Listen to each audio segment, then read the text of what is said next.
Salam, saudara-saudari khotbah kasih yang dikasihi dalam Tuhan Yesus Kristus. Kali ini, kita akan berbicara tentang sebuah topik yang relevan bagi kita semua.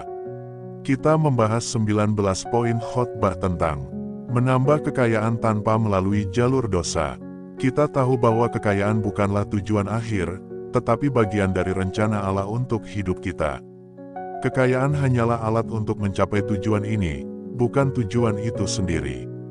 Kekayaan dapat menjadi ujian bagi kita. Allah ingin kita memiliki sikap hati-hati dan bijaksana dalam mengelolanya. Kesabaran adalah kualitas penting dalam menghadapi tantangan finansial dan menghargai apa yang kita miliki. Kita harus jujur dalam segala aspek kehidupan, termasuk dalam mengelola kekayaan. Jika kita melakukan kesalahan atau mengalami kegagalan finansial, kita harus belajar memaafkan diri sendiri dan orang lain. Bijaksana dalam mengelola harta. Firman Tuhan mengingatkan kita untuk bijaksana dalam mengelola harta.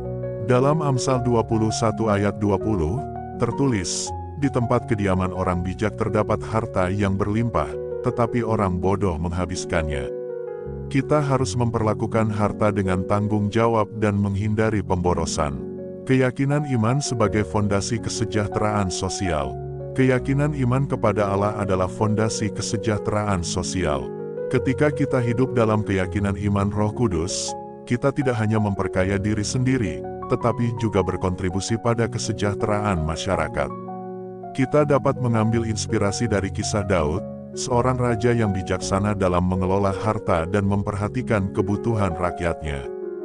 Doa untuk kebaikan di dunia dan di surga. Kita bisa berdoa agar Allah memberikan kebaikan di dunia dan akhirat. Doa ini mengandung makna bahwa kita berharap harta yang kita miliki memberikan manfaat bagi kita dan orang lain. Ingatlah bahwa kekayaan yang diberikan oleh Allah adalah amanah, dan kita harus menggunakan dengan baik. 4. Bekerja dengan ikhlas. Dalam Kolose 3 ayat 23, kita diajak untuk bekerja dengan segenap hati, seolah-olah kita melayani Tuhan. Ketika kita bekerja dengan ikhlas, kita akan menghasilkan hasil yang lebih baik dan mendapatkan penghargaan yang pantas. 5. Investasi yang bijaksana. Firman Tuhan mengajarkan kita untuk berinvestasi dengan bijaksana. Dalam Injil Matius pasal 25 ayat 14-30, Yesus menceritakan perumpamaan tentang 3 hamba yang diberikan talenta. 2 hamba yang bijaksana menginvestasikan talenta mereka dan menghasilkan keuntungan. Kita juga harus memahami pasar dan mengambil risiko yang seimbang dalam investasi. 6. Memberi dengan sukacita. Dalam 2 Korintus pasal 9 ayat 7, tertulis, "Setiap orang harus memberikan sesuai dengan apa yang telah diputuskan dalam hatinya, bukan dengan keberatan atau keterpaksaan, sebab Allah mengasihi orang yang memberi dengan sukacita." Ketika kita memberi dengan sukacita, Allah akan memberkati kita dengan lebih banyak kekayaan. 7. Berkat dalam ketaatan. Dalam kitab Ulangan pasal 28 ayat 1-14, Allah menjanjikan berkat bagi orang yang taat kepadanya. Ini termasuk berkat finansial. Kita harus hidup dalam ketaatan terhadap firman Tuhan dan mengandalkan janjinya. 8.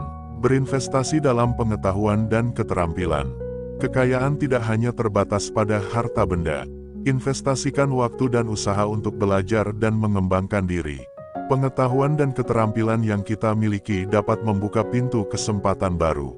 9. Berkomunitas dengan bijaksana. Dalam Amsal 13 ayat 20, tertulis, "Siapa berjalan dengan bijaksana, akan menjadi teman orang bijaksana."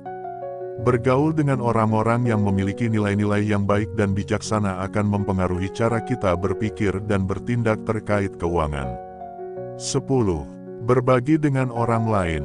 Ketika kita memberi, kita juga menerima. Berbagi harta dengan orang lain, terutama yang membutuhkan, adalah tindakan yang diberkati. Dalam Injil Lukas 6 ayat 38, Yesus mengatakan, "Berilah, maka akan diberikan kepadamu." Berkat akan mengalir lebih banyak kepada kita ketika kita berbagi. 11. Berinvestasi dalam kesehatan. Kesehatan adalah kekayaan yang tak ternilai harganya. Dalam 1 Korintus pasal 6 ayat 19-20, kita diingatkan bahwa tubuh kita adalah bait Roh Kudus. Merawat tubuh dengan baik, termasuk pola makan sehat dan olahraga, akan membantu kita hidup lebih produktif dan berkelimpahan. 12. Mengelola utang dengan bijaksana. Dalam Amsal 22 ayat 7, tertulis, orang kaya berkuasa atas orang miskin, dan peminjam menjadi hamba pemberi pinjaman. Hindari utang yang tidak perlu dan kelola utang dengan bijaksana. Prioritaskan membayar utang dan hindari bunga yang berlebihan. 13. Berkreativitas dalam pekerjaan. Allah memberikan kita kreativitas untuk menghasilkan kekayaan. Temukan cara-cara baru untuk mengembangkan bisnis atau meningkatkan produktivitas. Dalam kitab Kejadian 1 ayat 28, kita diberkati dengan perintah untuk menguasai dan mengisi bumi. 14. Berinvestasi dalam hubungan. Hubungan yang baik dengan orang lain adalah bentuk kekayaan yang tak ternilai. Dalam 1 Timotius 6 ayat 18, kita diajak untuk berbuat baik, kaya akan perbuatan baik, dan siap berbagi. Berinvestasi dalam hubungan yang positif akan membawa manfaat jangka panjang. 15. Menghargai waktu. Waktu adalah aset berharga. Dalam Efesus 5 ayat 16, kita diingatkan untuk mempergunakan waktu dengan bijaksana. Hindari pemborosan waktu dan fokus pada hal-hal yang produktif dan bermanfaat. 16. Berdoa untuk kebijaksanaan.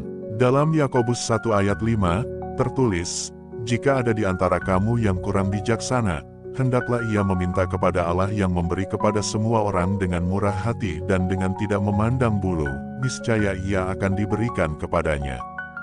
Berdoa untuk kebijaksanaan dalam mengelola harta dan mengambil keputusan finansial.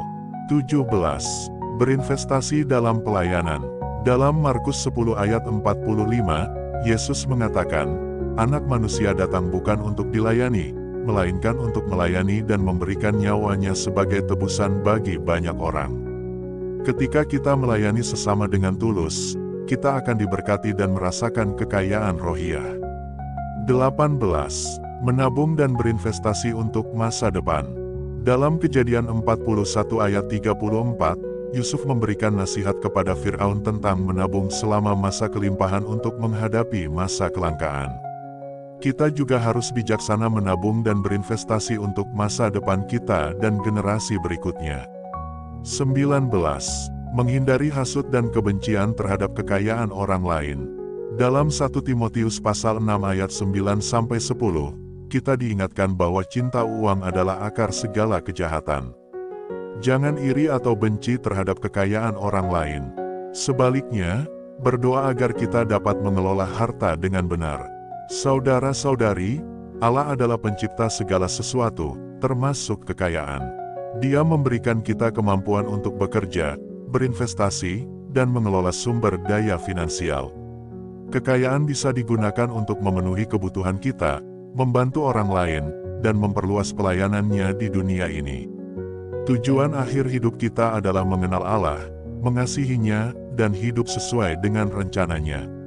Semoga khotbah ini memberkati dan menginspirasi kita semua untuk menambah kekayaan dengan cara yang benar dan berkat. Ingatlah bahwa kekayaan sejati adalah ketakwaan kepada Allah dan penggunaan harta yang bijaksana. Tuhan Yesus memberkati. Amin.